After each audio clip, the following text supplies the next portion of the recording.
সুপ্রিয় ভাই ও বোনেরা সবাইকে ভালোবাসা এবং শুভেচ্ছা জানিয়ে আজকে আমি মাইন্ডফুলনেস প্র্যাকটিস নিয়ে আলোচনা করব। তার আগে আমি যেটি বলতে চাচ্ছি সেটি হচ্ছে যে মাইন্ডফুলনেস মানুষের জীবনের অনেক সমস্যার সমাধান করে দেয়, স্পেশালি ডিপ্রেশনের মাত্রা অনেকাংশে কমিয়ে দিতে পারে অথবা পুরা মাত্রায় আপনার বিষণ্ণতাকে প্রতিরোধ করে দিতে পারে। তো মাইন্ডফুলনেস যেটি সেটি মেজার করার জন্য একটা উপায় আছে। এই উপায়টাকে বলা হয়ে থাকে মাইন্ডফুলনেস অ্যাটেনশন অ্যাওয়ারনেস স্কেল। সংক্ষিপ্তভাবে এটিকে বলা হয় MAS। তো এটির মাধ্যমে যেটি মেজার করা হয় সেটি হলো আপনি কতটুকু বর্তমান মুহূর্তে আছেন, আই মিন প্রেজেন্ট মুমেন্টের মধ্যে আপনি কতটুকু বসবাস করছেন। এটি এই MAS দিয়ে মেজার করা হয়। তো ধরুন আপনার এই মেজারের বা এই মেজার করার জন্য এই স্কেলটি ব্যবহার করার পরে যদি এটি আপনার মধ্যে পাওয়া যায় যে আপনি কারো নাম শুনেছেন অথচ মনে করতে পারতেছেন না। কোনো গন্তব্যের দিকে যাচ্ছেন, যাওয়ার পরে গন্তব্যে পৌঁছার আম পরে কেউ যদি আপনাকে জিজ্ঞেস করে রাস্তাঘাটে কি, কি দেখেছেন আপনি বলতে পারছেন না, তাহলে বুঝতে হবে যে আপনার যথেষ্ট পরিমাণে মাইন্ডফুলনেস নাই। হ্যাঁ? তো এই মাইন্ডফুলনেস প্র্যাকটিস করার বিশেষ প্রক্রিয়া বা পদ্ধতি আছে, সেইগুলো আমি আপনাদেরকে পরে বলবো। এবং এখন আমি সংক্ষিপ্তভাবে আপনাদেরকে ধারণা দেওয়ার জন্য বলছি মাইন্ডফুলনেস কিভাবে প্র্যাকটিস করতে হয়। যেমন ধরুন আপনি একটি ঘরের মধ্যে বসে আছেন। এই মুহূর্তে আপনি কি দেখছেন, কি শুনছেন, কি অনুভব করছেন, সেইগুলো আপনি নন জাজমেন্টাল উপায়ে হুম আপনি এক্সপিরিয়েন্স করবেন। এটিকে বলা হয় মাইন্ডফুলনেস। যেমন ধরুন আপনি ঘরে বসে আছেন, আপনি ঘরে বসে থাকার সময় আপনি আপনি আপনার রুমের ভিতর অবজার্ভ করবেন কি কি জিনিস আছে, এগুলো অবজার্ভ করবেন। হ্যাঁ, কোনো যদি ছবি থেকে থাকে তাহলে সেটিকে অবজার্ভ করবেন। কোনো গাছ যদি ২ টা গাছ থেকে থাকে, ৩ টা গাছ থেকে থাকে, তাহলে গাছগুলোকে অবজার্ভ করবেন, আপনি এক্সপেরিয়েন্স করবেন। আম এটি হতে পারে আপনার ঘরের পর্দা, হুম? অথবা ওয়ালের রং, যেকোনো কিছু হতে পারে। মানে হতে পারে। এরপর আপনি কি, কি শব্দ শুনতে পাচ্ছেন সেইগুলো আপনি শুনতে থাকবেন। আপনি ফিল করবেন, এক্সপেরিয়েন্স করবেন। তারপর এটিকে অনুভব করবেন। এটি হচ্ছে মাইন্ডফুলনেস। তো এই মাইন্ডফুলনেস প্র্যাকটিস প্রত্যেকটি কাজের বেলায় করা যায়। যেমন ধরুন আপনি আপনার প্লেটে খাবার খাচ্ছেন। খাবার খাওয়ার সময় আপনি পুরা খাবারটাকে এক্সপেরিয়েন্স করবেন। এক্সপেরিয়েন্স কিভাবে করবেন?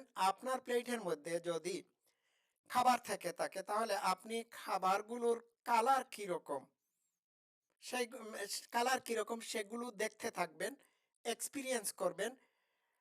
খাবারের প্লেটে ধরতেছেন, আপনি ধরছেন, এক্সপেরিয়েন্স করবেন।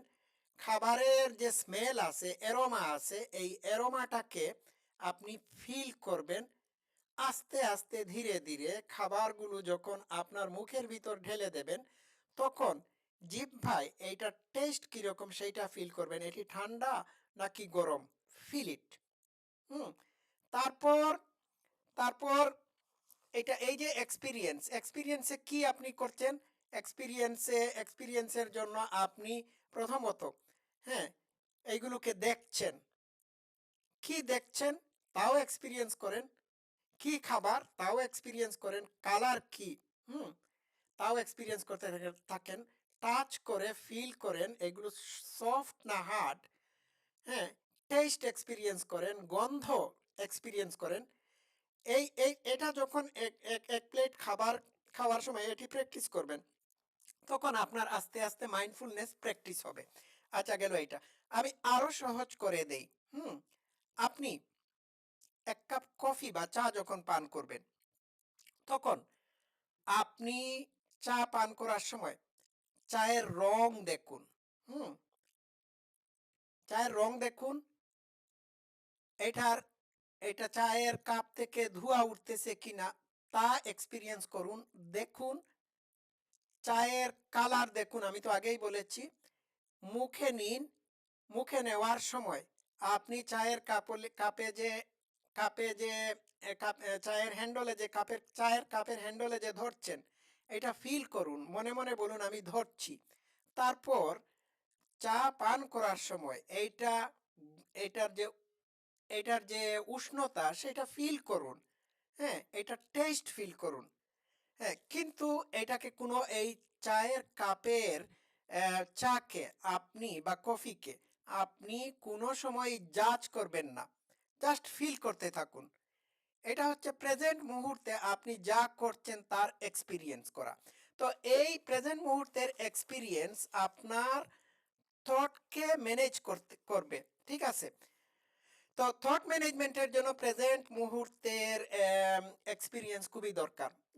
আরেকটা কথা বলি, আমি আরো সহজ করে দেই। তারপর আমি আলোচনায় আসতেছি। আপনি ঘর থেকে বের হচ্ছেন। হুম? ঘর থেকে বের হওয়ার সময় আপনি রাস্তা দিয়ে হাঁটার সময় আপনি ফিল করুন আপনার পদক্ষেপ কিরকম হচ্ছে। আপনি হাঁটতেছেন ফিল করুন। আম হাঁটার সময় আপনি প্রথমত আপনি অ্যাম কিছু, কিছু জিনিস যে দেখছেন, রাস্তার ধারের জিনিস দেখছেন। কি, কি দেখছেন? হুম? এইগুলোকে এইগুলোকে অনুভব করুন যে আপনি যখন রাস্তা দিয়ে হাঁটবেন, মনে, মনে ভাবুন যে না আমি এই মুহূর্তে ৩ টা জিনিস দেখব। আপনি ৩ টা জিনিস দেখলেন অথবা ২ টা জিনিস দেখলেন। এটা একটা গাছ হতে পারে, একটা গাড়ি হতে পারে। আপনি এই ৩ টা জিনিস দেখলেন, এক্সপেরিয়েন্স করলেন। তারপর আপনি কি শুনতে পাচ্ছেন সেটাকে এক্সপেরিয়েন্স করুন। ধরুন আপনি রাস্তা দিয়ে হাঁটার সময় পাখির ডাক শুনলেন, আপনি শুনলেন। তারপর আরেকটা জিনিস শুনলেন, সেটি হচ্ছে গাড়ির শব্দ অথবা বাতাসের শব্দ। আপনি শুনলেন। এটা ডিসাইড করতে হবে আপনি এইগুলো শুনবেন, হ্যাঁ? তারপর হাঁটার সময় আপনি ফিল করুন। কি ফিল করবেন? আপনার গায়ে হয়তো বাতাস লাগতেছে। আপনি ফিল করলেন যে হ্যাঁ, আমার গায়ে বাতাস লাগতেছে। সূর্যের উত্তাপ লাগতেছে। এই মুহূর্তে আপনি এটিকে ফিল করলেন। হ্যাঁ? এইভাবে যখন আপনি কন্টিনিউয়াসলি প্রেজেন্ট মুহূর্তের সবকিছুকে এক্সপেরিয়েন্স করা শুরু করবেন, তখন আপনার থট ম্যানেজমেন্ট হবে। এখন মানুষের থট সবসময় ডিফল্ট মুডের মধ্যে থাকে। ডিফল্ট মুডের মধ্যে থাকা অবস্থায় মানুষের থট ওয়ান্ডার করে, বিক্ষিপ্তভাবে এদিক সেদিক ছড়ায়। বানর যেভাবে একটি গাছ থেকে আরেকটি গাছের ডালে গিয়ে লাফায়, ঠিক তদ্রূপভাবে আপনার ব্রেইনের থটগুলো লাফাতে থাকে। এইগুলোকে ম্যানেজ করার জন্য কি করতে হবে? মানে মানে প্রেজেন্ট মুহূর্তে বসবাস করতে হবে। Just live here and now. এইখানে এই মুহূর্তে আপনাকে বসবাস করতে হবে। তো আপনার থট আপনার বন্ধু হতে পারে। যদি আপনি কোনো সমস্যা সমাধানের জন্য ক্রিটিক্যাল থিংকিং করেন, তাহলে আপনার থট বন্ধু। আর যদি আপনি নেগেটিভ চিন্তা ভাবনা করে থাকেন, আমি এটা পারবো না, আমি এটি করতে পারবো না, আমি ইন্টারভিউতে পাস করতে পারবো না, ভবিষ্যতে আমার কি হবে না হবে, এই ধরনের যদি চিন্তা করতে থাকেন, তাহলে আপনার থট আপনাকে আপনাকে আপনাকে নিঃশেষ করে দেবে। তো এইজন্য আপনার থটকে ম্যানেজ করার জন্য প্রেজেন্ট মুহূর্তে বসবাস করতে হবে। এই মুহূর্তে আপনি কি করছেন না করছেন এটিকে অবজার্ভ করতে হবে। হ্যাঁ? তো প্রেজেন্ট থটকে যদি আপনি প্রেজেন্ট মুহূর্তের মধ্যে নিয়ে আসেন, তাহলে আপনার আর সমস্যা হওয়ার কথা না। তো এই প্রেজেন্ট মুহূর্তে নিয়ে আসার জন্য যেটি করতে হবে, প্রতিদিন ৩০ মিনিট থেকে ১ ঘন্টা ব্যাপী ২ মাস মাইন্ডফুলনেস মেডিটেশন প্র্যাকটিস করতে হবে। তা এটা অনেকের পক্ষে সম্ভব না। তো এটি না করতে পারলে 10 মিনিটস মেডিটেশন প্র্যাকটিস করতে হবে মাইন্ডফুলনেসের। 2 সপ্তাহ 1 সপ্তাহ করে আস্তে আস্তে এটিকে বাড়াতে হবে। এখন এই মাইন্ডফুলনেস মেডিটেশন প্র্যাকটিস করার জন্য আপনাকে কি করতে হবে? আপনাকে প্রথমত শুরু করতে হবে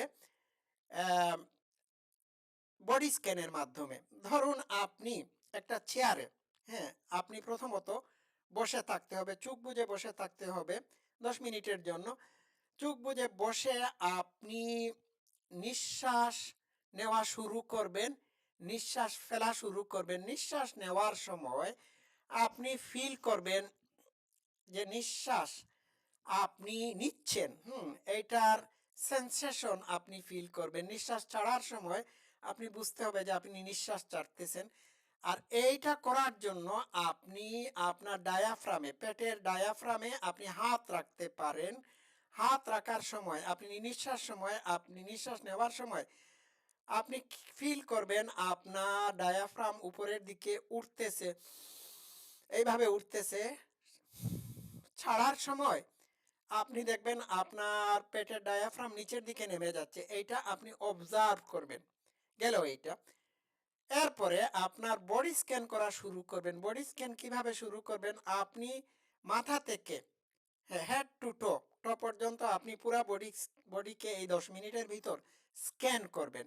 এই 10 মিনিটের ভিতর আপনার মাথা থেকে যখন শুরু করবেন তখন আপনি ফিল করবেন আপনার মাথার মধ্যে কি সেন্সেশন হচ্ছে। মাথায় কি ব্যথা হচ্ছে? কপালের সাইডে কি কোনো চুলকানি হচ্ছে? এটা ফিল করবেন। যদি না হয়, না হলে এটাকে অবজার্ভ করতে থাকবেন। তারপর কপালকে অবজার্ভ করবেন। কপালে আপনার কি সেন্সেশন হচ্ছে? তারপর মুখ, তারপর কান, তারপর ঘাড়ের মধ্যে কি কোনো জ্বালাপোড়া হচ্ছে? সেন্সেশন ফিল করুন। তারপর বুক, আম 2 কাঁধ, তারপর পিঠ, তারপর কোমর, তারপর এক্কেবারে পায়ের নিচ পর্যন্ত কনস্ট্যান্টলি অবজার্ভ করতে থাকুন। এই অবজারভেশনের মধ্যে পুরা বডি স্ক্যান করার সময় আপনি খেয়াল করবেন আপনার বডির কোন কোন পার্টে কি কি জিনিস হচ্ছে। এরপর আপনি এটি অবজারভেশনের ভিতর রাখতে হবে যে আপনি কোথায় বসে আছেন, how do you feel about it. হ্যাঁ, আপনার সিটিং পজিশনের সময় আপনার কি কোনো কোনো আপনি কি ফিল করতেছেন? আপনি একটা সোফা বা চেয়ারে বসে থাকলে এটার সফটনেস যদি থেকে থাকে, কমনীয়তা যদি থেকে থাকে আপনি ফিল করেন, এটি অবজার্ভ করুন। পা যে ফ্লোরের মধ্যে রেখেছেন, এটিতে ফ্লোরের মধ্যে রাখার সময় এটি শক্ত নাকি নরম নাকি কমফোর্টেবল, এটা ফিল করতে থাকুন। এইভাবে পুরা মাত্রায় ফিল করুন। এরপরে আম, এটা অবজার্ভ করার সময় আপনার মাথার মধ্যে কি কি থট আসতেছে, এই থটগুলোকে আপনি অবজার্ভ করতে থাকুন। থটগুলোকে প্রতিরোধ করবেন না, হুম, জাস্ট অবজার্ভ। এরপরে আম, আপনি বডি স্ক্যান করার সময় আপনি কি কোনো কিছু স্মেল করতেছেন, কোনো গন্ধ আসতেছে কিনা তা ফিল করতে থাকুন। হ্যাঁ, কোনো শব্দ শোনা যাচ্ছে কিনা তাও আপনি শুনতে থাকুন, ফিল করুন, এক্সপিরিয়েন্স করুন। এইভাবে মানে ব্রিথিং প্র্যাকটিস করতে পারেন। হ্যাঁ, ব্রিথ ইন অ্যান্ড আউটকে অবজার্ভ করতে পারেন, পুরা বডিটাকে স্ক্যান করতে পারেন।